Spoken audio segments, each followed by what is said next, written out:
حسبي ربي جل الله ما في قلبي غير الله.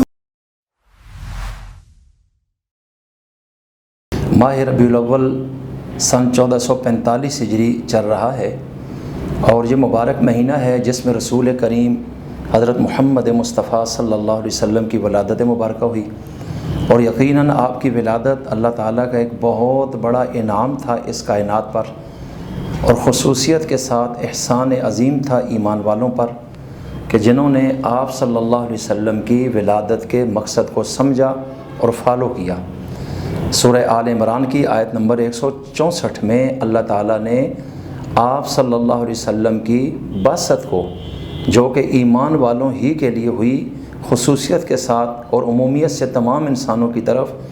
مؤمنین کے لیے احسان عظیم قرار دیا۔ تو اس ولادت مبارکہ کا فیض جو دنیا میں آیا،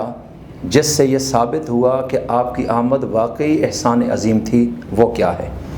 بس آج میں آپ کے سامنے اس بات کو رکھنا چاہتا ہوں، اور اس میں ایک خاموش پیغام ہے آپ صلی اللہ علیہ وسلم کی اس ولادت مبارکہ اور آپ کی آمد مبارکہ کا ہمارے لیے، کہ آپ لوگ کس طریقے سے میری سیرت سے روشنی حاصل کر سکتے ہیں۔ اگر ہم صرف اپنی سوکھی نسبت اللہ کے رسول علیہ السلام کے ساتھ جوڑیں اور جس مقصد کے لیے آپ تشریف لائے اس مقصد کو لیں نہیں، مانیں نہیں، فالو نہ کریں، عمل میں نہ لائیں، تو پھر یقیناً ہم سے بڑا بدبخت بھی کوئی نہیں ہوگا۔ تو میں صرف اتنا عرض کرنا چاہتا ہوں کہ نبی کریم علیہ السلام اس دنیا میں جب تشریف لائے، آج سے تقریباً 1500 سال قبل، اور کس شہر اور ملک میں آئے؟ موجودہ سعودی عرب کا عظیم شہر مکہ مکرمہ، اور اس وقت مکہ مکرمہ جزیرہ نماء عرب کا ایک حصہ تھا اور آج بھی ہے، اور یہاں بسنے والے اولین مخاطبین رسول یہ جاہل لوگ تھے، جرائم پیشہ تھے، آپس میں لڑائی جھگڑے کرتے تھے، قتل و قتال اور شراب نوشی، اور اسی طرح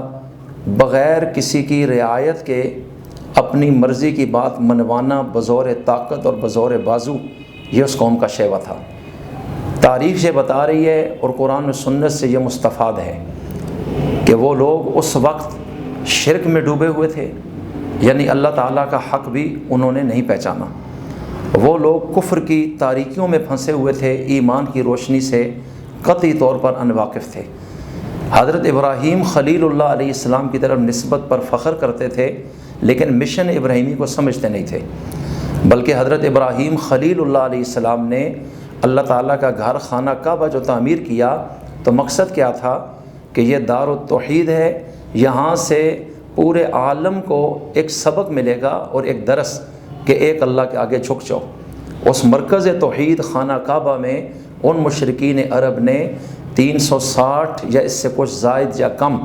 اپنے ہاتھ سے بنائے ہوئے مٹی، پیتل، لوہے، تانبے اور لکڑ کے معبودان باطلہ بنا کر ان کو اصل خدا بنا لیا اور ان کے آگے جھک رہے تھے۔ تو عقیدے کے لحاظ سے وہ قوم زیرو ہو گئی۔ اعمال کے اندر آپ کے سامنے ہے کہ کپڑے اتار کے خانہ کعبہ کا طواف کرنا عبادت سمجھتے ہیں۔ ان میں انانیت اتنی زیادہ تھی کہ اگر ان کے گھر بچی پیدا ہو جائے تو وہ اس کو اپنے لیے بدفعلی سمجھتے تھے۔ جب تک وہ بچی کو زمین میں زندہ دفن نہ کر دیتے تب تک وہ اپنی قومی اور ذاتی غیرت کے خلاف سمجھتے تھے، اور وہ اس پر فخر کرتے تھے کہ ہم نے بچی کو قتل کر دیا ہے، ورنہ کل یہ جوان ہوتی، کسی کے گھر میں شادی کے بعد رخصت ہوتی تو ہماری ناک کٹ جاتی۔ اور وہ یہ نہیں سوچتے تھے کہ وہ بھی جس خاتون کے پیٹ سے آئی دنیا میں، وہ بھی کسی کی بیٹی تھی۔ اور اس طرح اس اجڑ، جاہل، گنوار اور ظالم قوم نے معاشرے میں ان معصوم بچیوں کا قتل عام کیا، اور دنیا میں کوئی عدالت اور معاشرہ انصاف دینے والا نہیں تھا کہ جو ان معصوم بچیوں کی جان بچا دیتا۔ پھر غلاموں کے ساتھ ان کا سلوک بد سے بدتر تھا، ماں باپ کا احترام کوئی نہیں اور بڑے چھوٹے کی تمیز کوئی نہیں۔ شراب اس قوم کی گھٹی میں پڑی ہوئی ہے، اور اس قدر تکبر اور نفسانیت میں پھنسے ہوئے کہ اگر کسی غریب خاندان کا کوئی گھوڑا امیر خاندان کے کسی شخص کے گھوڑے سے مقابلے میں آگے نکلتا تو وہ شخص اس کو بھی اپنی توہین سمجھتا اور وہ فوری طور پر اس گھوڑ سوار غریب شخص کا قتل کر دیتا، اور یہ پھر ایک کے بدلے میں دو، وہ دو کے بدلے میں تین قتل کرتے تھے، اور یہ نہ ختم ہونے والا ایک سلسلہ تھا۔ اور سب سے بڑھ کر یہ کہ اس قوم کے پاس نہ کوئی کتاب، نہ کوئی درسگاہ، نہ کوئی تربیت گاہ، نہ کوئی مربی، نہ کوئی مزکی، نہ کوئی مصلح، نہ کوئی منظم حکومت، اور نہ ہی تہذیب و تمدن ترقی یافتہ جس طرح قوموں کا ہوتا ہے، کچھ بھی نہیں تھا۔ قرآن کریم میں پارہ نمبر 28 میں سورۃ الجمعہ کے پہلے رکوع میں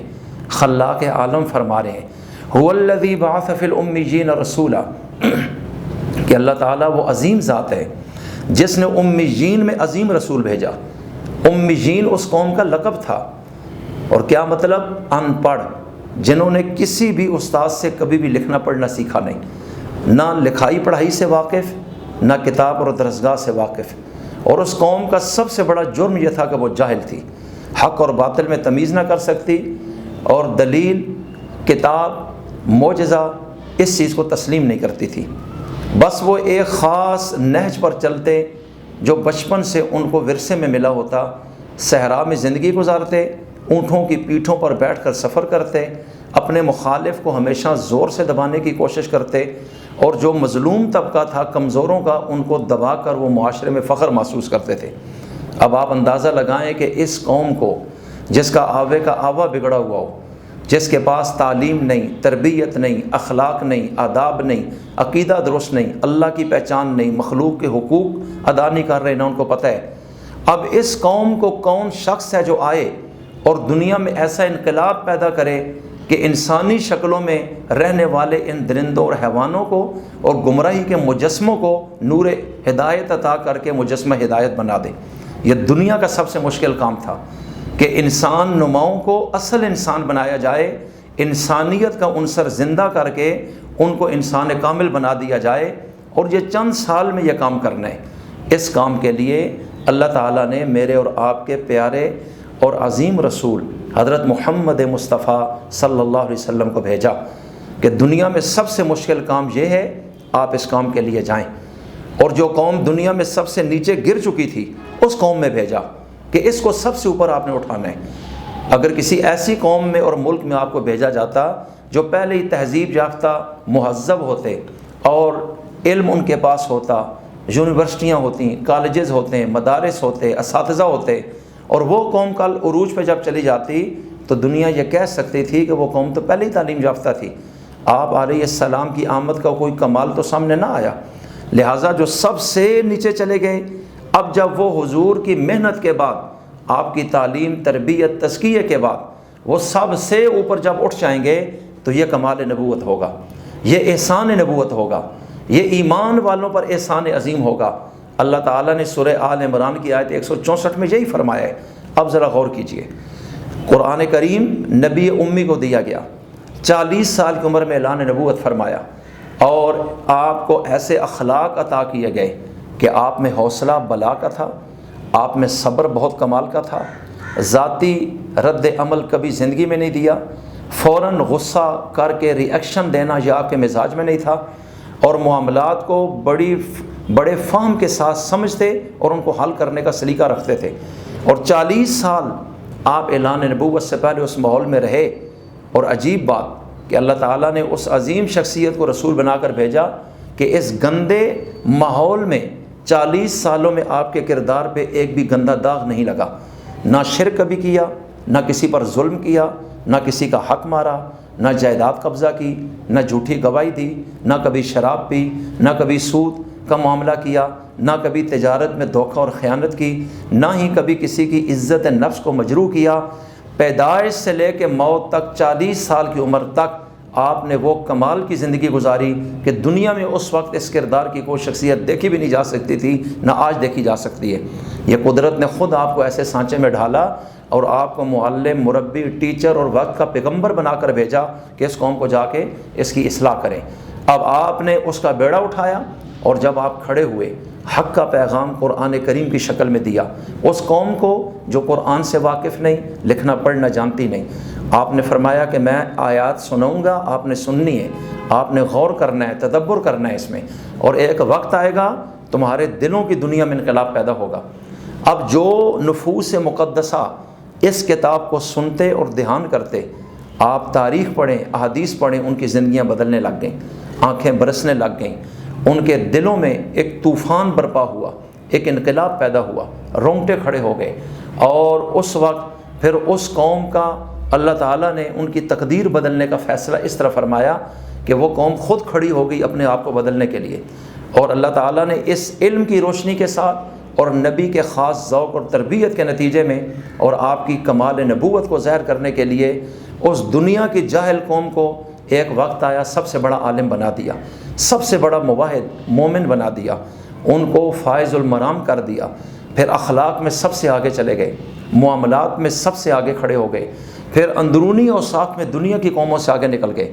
اور یہ انقلاب ایک شخص میں نہیں آیا، یہ اللہ کے رسول علیہ السلام کی زندگی جو نبوت کے اعلان کے بعد تھی، 22 سال اور کچھ مہینے، اتنے مختصر عرصے میں 1.25 لاکھ کے قریب افراد میں یہ انقلاب دنیا نے دیکھا۔ اور یہ انقلاب اللہ کے رسول کی وفات تک نہیں رہا، بلکہ آپ کی وفات کے بعد بھی وہ انقلاب ان لوگوں کی وفاتوں تک بھی باقاعدہ ان میں اثر انداز رہا، حتیٰ کہ اسی قوم نے جو پہلے مکہ پہ حکومت کرنے کا ڈھنگ جس کو نہیں تھا، پورے جزیرہ عرب پہ حکومت کی، پھر پورے عرب پر حکومت کی، پھر انہوں نے دنیا کی سپر پاور کو توڑا، پھر دنیا کی دوسری پاور روم کو ٹکڑے کیا، پھر افریقہ پر حکومت قائم کی، ہند اور سندھ میں ان کے لشکر داخل ہوئے، افغانستان کو اپنے دور میں فتح کیا، استنبول کو فتح کیا، انڈونیشیا، ملیشیا، الجزائر، اور پھر چین کے بارڈروں کو کراس کر کے وہ لوگ وہاں پہنچے۔ اور اس طرح اس قرآن کے مشن کو لے کر انداز نبوت اور تربیت نبوت کے ساتھ وہ لوگ دنیا میں جہاں بھی گئے وہاں اسلام کی روشنی پھیلی۔ اور جب وہ حکومت کرنے پہ آئے، ان جیسا نہ وزیر کسی نے دیکھا، نہ ان جیسا مشیر دیکھا گیا، نہ ان جیسا فاتح دیکھا گیا، نہ ان جیسا تاجر دیکھا گیا، نہ ان جیسا جنگجو دیکھا۔ جب نبی کریم صلی اللہ علیہ وسلم کی آمد ہوئی، اس وقت اس قوم کا جو منظر تھا، سورہ آل عمران کی آیت 164 میں اللہ تعالیٰ نے خود بیان فرمایا ہے، وَإِن كَانُوا مِن قَبْلُ لَفِي ضَلَالٍ مُبِينٍ، کہ اللہ کے رسول علیہ السلام کی آمد سے پہلے یہ لوگ کھلی گمراہی میں تھے، لیکن جب اللہ کے رسول اس دنیا میں تھے اور انقلاب آ گیا، اور یہ دلوں کا انقلاب تھا، انقلاب قلب سے ہے، قلب دل کو کہتے ہیں موٹے قاف کے ساتھ، تو جب دل بدل جائیں تو انقلاب تب ہوتا ہے۔ شہروں کو فتح کرنا، لڑائی جھگڑا کر کے لوگوں کی کھوپڑیوں کے ساتھ کھیلنا، لاشوں کے انبار لگا دینا، خون کی ندیاں بہا دینا، اور ملک کے جغرافیوں کو چینج کر دینا، اور پھر لوگوں کے مکانوں پر بم برسانا اور اپنی طاقت کے بل بوتے پر ان کو دبا لینا، یہ انقلاب کبھی نہیں ہوتا۔ یہ یاد رکھیے گا، انقلاب وہ ہوتا ہے جو رسول کائنات لے کر آئے، کہ انہوں نے لوگوں کے دلوں کو منہ لیا، لوگوں کے دلوں کو مسخر کر لیا۔ آپ نے لوگوں کی نظروں کو چینج کیا، ان کی سماعتوں کو، ان کی بصارتوں کو، ان کی بصیرتوں کو، ان کے ہر زندگی کے زاویے اور شعبے کو آپ نے تبدیل کر کے رکھ دیا۔